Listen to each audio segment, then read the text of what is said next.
de uns tempos pra cá, esse negócio de bullying, isso não é meio de vida ou justificar a falta de educação das crianças?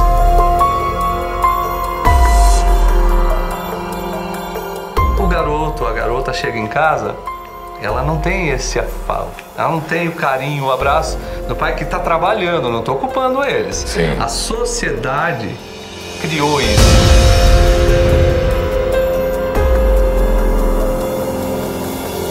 O que os pais precisam entender? O meu filho está precisando dessas químicas alternativas, por quê? Ele é tímido, ele está sofrendo bullying, ele está precisando se encorajar para paquerar. Más companhias, mas, acima de tudo, ele tem alguma alteração química?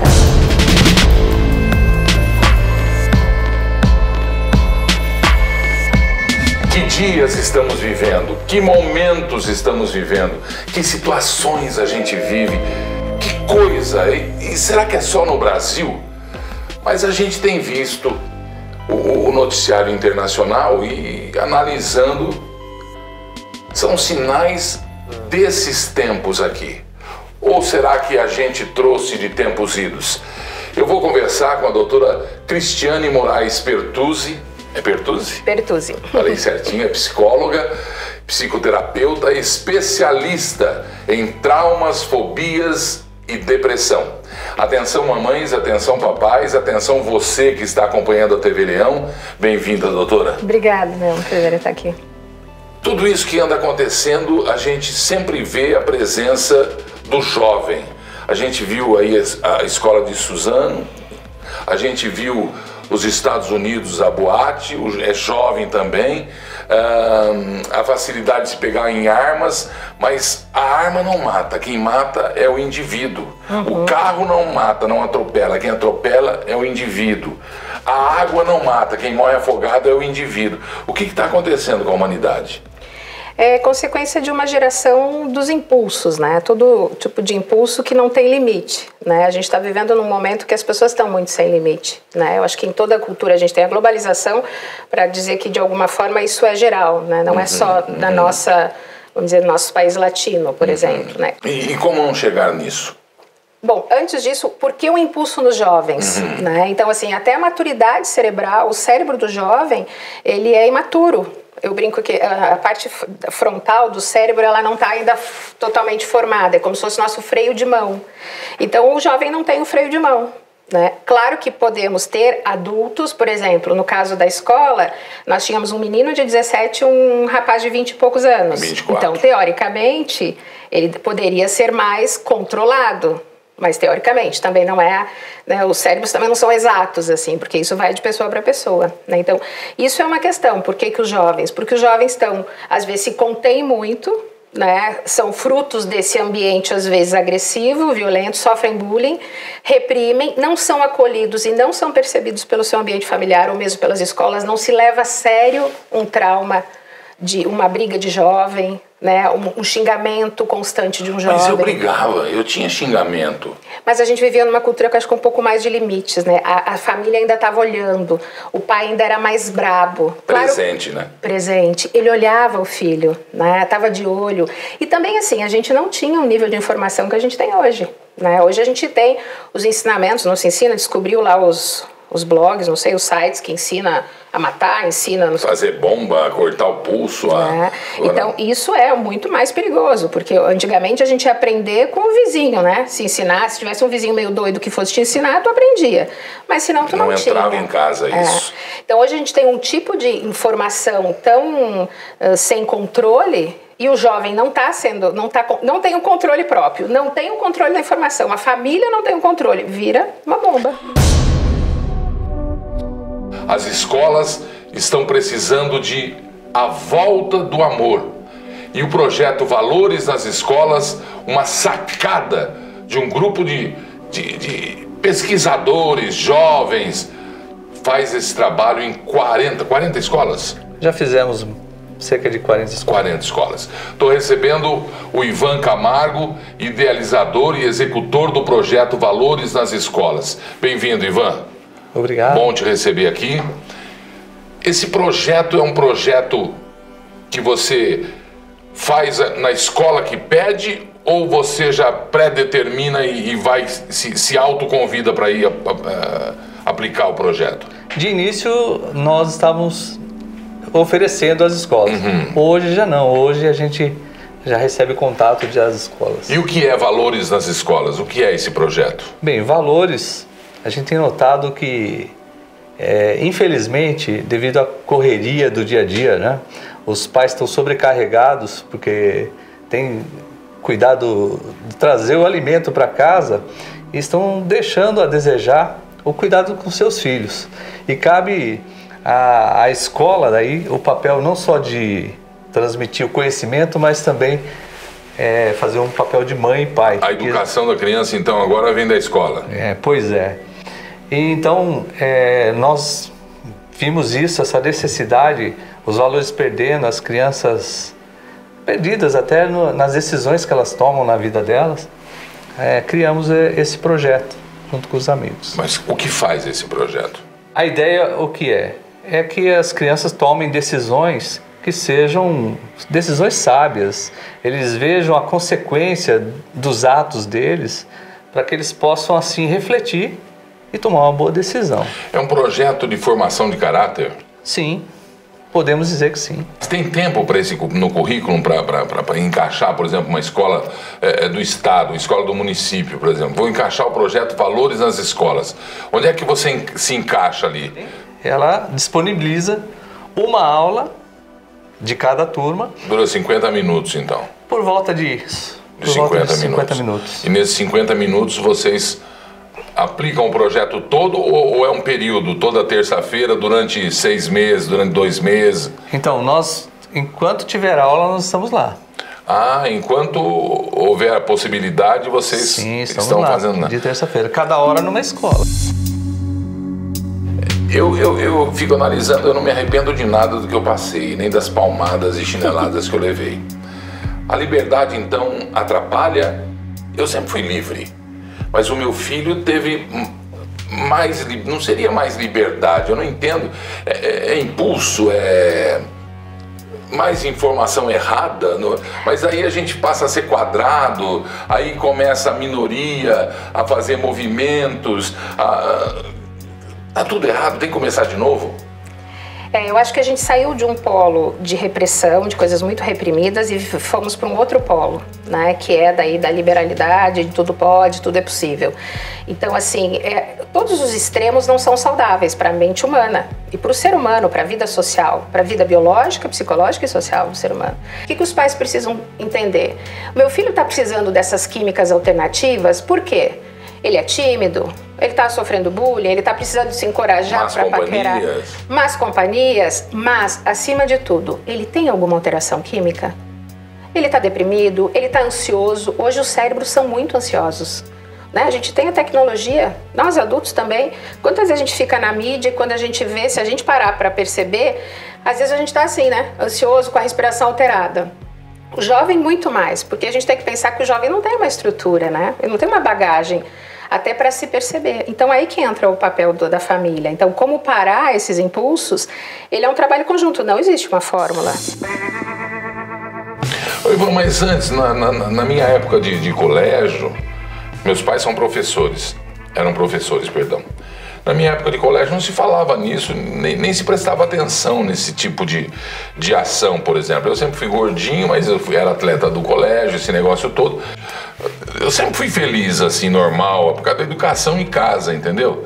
Agora, de uns tempos pra cá, esse negócio de bullying, isso não é meio de vida, isso não é um jeito que inventaram pra deixar de fazer alguma coisa ou justificar a falta de educação das crianças? Gilberto, você acabou de falar a resposta dessa sua pergunta. Você falou assim, na minha educação em casa. Então você chegava em casa, você tinha sua mãe lá. Sim. Ela te dava um abraço. Mãe, hoje me chamaram de gordo. Filho, mas você é o gordinho mais bonito da mamãe. Não era assim? Eu sou confortável. Então, hoje, o garoto, a garota chega em casa, ela não tem esse afago, ela não tem o carinho, o abraço do pai que está trabalhando, não estou ocupando eles. Sim. A sociedade criou isso, porque ele tem que trabalhar, o pão de cada dia está cada dia vez mais caro. E as pessoas estão deixando de duas coisas, amar a Deus e amar ao próximo. Quanto é que você cobra para fazer isso? Não, que isso, nós somos todos voluntários. É um voluntariado isso aí? Voluntariado. O grupo e o projeto chama Valores nas Escolas. Isso. Doutora, não é tirar do pai a responsabilidade da educação e da proibição e de evitar que o jovem, o filho, a filha alcance esse patamar, chegue até uma droga ou chegue até uma largar da bebida, enfim. O pai não tem esse papel de limitador? Tem, ele de interditador, na verdade. Agora a gente tem que pensar que o jovem que está nesse período na adolescência, a gente tem uma história atrás a analisar, né? Então a gente tem, às vezes, a gente costuma falar em terapia de família, na abordagem sistêmica, a gente fala o seguinte, que quando existe uma droga na família, existem outras drogas. Um indivíduo usa droga, a gente quando vai examinar a família, outros também. A mãe às vezes é viciada em remédio, o pai é viciado em trabalho, no cigarro, enfim. Então, às vezes é um padrão da família. Outra coisa, a ansiedade, ela é passada geneticamente.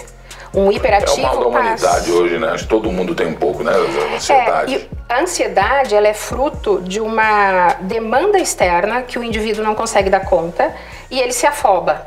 Né? Então, eu brinco que a ansiedade é como uma lente de um óculos embaçada. A gente consegue olhar, mas a gente gasta uma energia muito maior. Uma coisa muito importante é a gente aprender a parar. Né? Parar, assim, é cuidar de respiração. Todos os exercícios que eu conseguir acalmar o cérebro, me acalmar, isso é um grande, vamos dizer assim, um grande fator de melhoria para a minha saúde. Né? Isso vale para os jovens, né? Nas escolas, uma coisa que é interessantíssima a gente observar, as crianças pequenas estão cada vez mais ansiosas. Para quê? Ansiosas do quê? Pois é, para competir, para ganhar, para no futuro ser alguma coisa. Existe alguma explicação? Ou de novo caímos no sinal dos tempos? Eu acho que na questão da competição, do ganhar, do ser alguma coisa. A internet retroalimenta esse ciclo todo. Nossa, a televisão. Todos os meios de comunicação, né? São os inputs dentro do sistema todo, né? Do sistema familiar e do sistema do cérebro. A cidade também, né? A excitação visual, a excitação, né? O que aconteceu naquela escola, na sua opinião? Acho que ele é um conjunto de fatores. Nós temos alguns... Teve bullying ali? Teve, parece que teve. Eu não sei os detalhes só pela mídia, né? Mas claro, parece que sim, que o rapaz era, né? Bastante, o tal do Guilherme, eu acho. Guilherme, era bastante... tem uma família que me parece, os dados que eu tenho não são tão específicos, mas que era um pouco desestruturada. Tanto é que ele matou o tio antes, né? Então, assim, tinha alguma questão de agressividade muito contida. Outra coisa interessante, padrão de violência, ele é transgeracional. O que é isso, doutora? Vamos lá. Vem de pai para filho? Comportamento violento, ele é aprendido. Ele é passado de pai para filho. Sabe alcoolismo? Não tem a história quando a gente fala assim, o fulano bebe. O pai dele também bebia. Sabe dos antigamente? Por quê? Porque, na verdade, o comportamento violento, ele é fruto de uma patologia, de uma questão emocional. Um hiperativo, um impulsivo que não se tratou. Então, um pai, assim, por exemplo, agressivo ou agitado, não necessariamente vai ter um filho agitado, mas ele pode ter. Daí esse menino, por exemplo, sofre um bullying na escola. Ele já tem uma agitação e um impulso já descontrolado. Daí o sistema alimenta aquele processo. Eu tenho um filho agitado, o pai dele é agitado.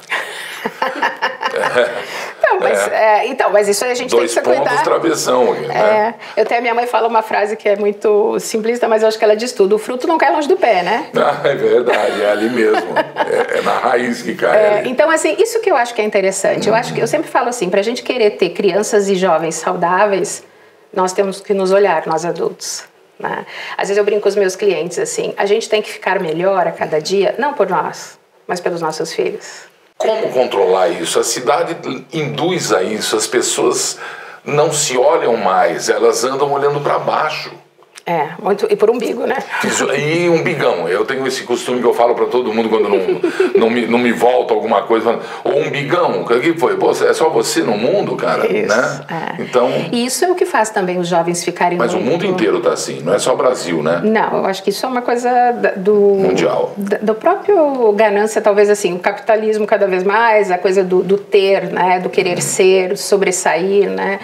Então, assim, essa questão do trânsito, por exemplo, é o self-control self-control, como eu brinco. A gente tem que desenvolver o nosso self-control, nós pais também. A gente pode escorregar 1, 2 vezes, mas daí eu vou prestar atenção que na próxima eu vou conseguir contar até 5 ou até 10. A gente tem que fazer e não falar.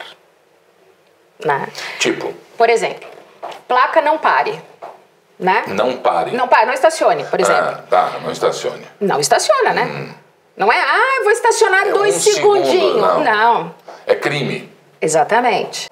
E uma coisa também muito importante, a gente tem que aprender a também respeitar e perceber que criança e jovem, eles percebem as nossas incoerências. Então o adulto tem que às vezes pedir desculpa quando a gente exagera. Até quando a gente briga fora do padrão, né? Então, assim, por isso que eu falo, fórmula não é... Tem coisas que eu acho que a gente resgata até dos antigos, né? Eu tenho notado... Estamos acabando, fica calma. Tô tranquila. Não fica depressiva. Ah, não. Que a depressão também é uma doença moderna. Apesar de... Pode até ter vindo lá com as náuseas de Portugal, mas a depressão, os consultórios estão lotados... E a depressão ataca, a pessoa perde o emprego, 2 meses depois, estou deprimida. Antes não, ela lutava, ela tinha a retaguarda, ela sabia onde ela ia, o apoio moral dos amigos, da sociedade, da igreja, hoje em dia... Uma rede social. A pessoa o indivíduo ficou absolutamente sozinho. E essa solidão que eu falo... Pode ter 1 milhão de pessoas ali, mas a solidão do indivíduo leva a tal da depressão, que nada mais é falta de muleta onde segurar, não é isso? E também a gente volta um pouco pelo aspecto químico. Tem um aspecto social. Isso? Tem. Tem que tomar um remedinho porque mesmo? É assim, a gente vive numa sociedade estressada. O estresse aumenta cortisol. Tu viu que eu sou psicóloga, mas eu falo um pouquinho de biologia. Mas é por quê? Porque a gente é o somatório disso. A gente não é só... Por exemplo, aquilo que eu falei, a pessoa tem uma predisposição para aquilo. Quando a gente tem um estresse, a gente tem alteração em todas as substâncias que produzem o humor. Outra coisa, a gente leva vidas mais sedentárias, né? A gente não tem um sono de qualidade. Olha quanto é sistêmico isso, né? Os múltiplos fatores que levam à depressão. Então, por isso que a gente precisa buscar ajuda. Então, melhorar a qualidade de vida, se exercitar. O melhor antidepressivo é exercício, porque libera serotonina e dopamina, coisa que a gente não consegue fazer. E uma outra coisa que eu acho que é interessante, que eu falo muito e que eu vejo a diferença entre homens e mulheres, é a resiliência. Resiliência é a capacidade do indivíduo de se renovar a cada crise, a cada desafio, etc. Né? Então, como a gente tem um mercado muito competitivo, tudo é muito, né, o top, não sei o quê. Também. Exatamente. Então, não é todo mundo que tem essa estrutura, não é todo mundo que sabe pedir ajuda. A gente vive numa sociedade que é difícil pedir ajuda, né? Porque a gente parece que a gente tem que ser autossuficiente. Isso também é cultural, isso faz parte desse polo, né? Mulheres têm muita dificuldade às vezes de pedir ajuda também, né? Querem abraçar o mundo, querem cuidar de tudo e às vezes tudo tá um caos. E o dia tem 24 horas, ela tem a casa dela para cuidar. Exatamente. Então a depressão ela tem múltiplos fatores, mas ele também é um fator orgânico. E por que todo mundo está se deprimindo? Porque todo mundo está estressado. Quando eu sei que a depressão tem que ir para o médico? Toda vez que ela perdura por alguns meses, ela te traz... Mas como eu sei que ela perdura por uns meses? Porque quem está não sente, mas não saca. Só vai sacar quando? Então, a gente tem a falta de energia, né? A gente tem irritabilidade, é um sintoma de depressão. Diferente, isso tem saído até bastante na mídia. Depressão não é só quem está chorando, quem está mal, assim. Inclusive, por trás da depressão tem um grande sorriso. Tem várias matérias até sobre isso, né? Os jovens que estão se suicidando, né? Então, assim, a depressão, a irritabilidade, a agressividade, ele é um sintoma depressivo. Não é só a tristeza, não é a pessoa que está chorando. Por isso que a gente tem uma sociedade depressiva. Todo mundo o trânsito... Todo mundo depressivo. Se tu pegar todo mundo ali, merecia tratamento. Todos nós, de alguma forma, quando estamos no trânsito, estamos de alguma forma depressivos. Né? Então, assim, é a qualidade de vida. Essa nossa entrevista me fez chegar à conclusão de que nós precisamos tirar o pé um pouquinho do acelerador de tudo na nossa vida, retornar para a nossa casa, nos centrar, diminuir o umbigo e fazer exercício, é isso? Mais ou menos isso. É? E acho que são receitas que são da vovó, né? Não, estão aí, estavam sempre aí, que ninguém... Sempre, a gente foi perdendo. Ninguém colocou o ovo em pé por isso. Sensacional. Volte mais vezes. Obrigada, é um prazer, eu que agradeço, muito gostoso esse papo também. A gente volta a falar sobre isso, recebendo a doutora Cristiane aqui, que prestou serviço para você. Se liga aí, no trânsito, faça como eu estou fazendo, em vez de Dá um sorriso. Esquece e pense no destino que você vai chegar. Que não é onde você está indo. É de noite voltar para casa. Desse jeito você não volta. Um abraço e até a próxima. Você pode tirar dúvidas. Assista ao canal Nas Garras do Leão. Baixe agora TV Leão Play, o app da TV Leão, para as duas versões, iOS e Android. Você pode ter agora o app da TV Leão, de graça. Baixe agora TV Leão Play, o app da TV Leão.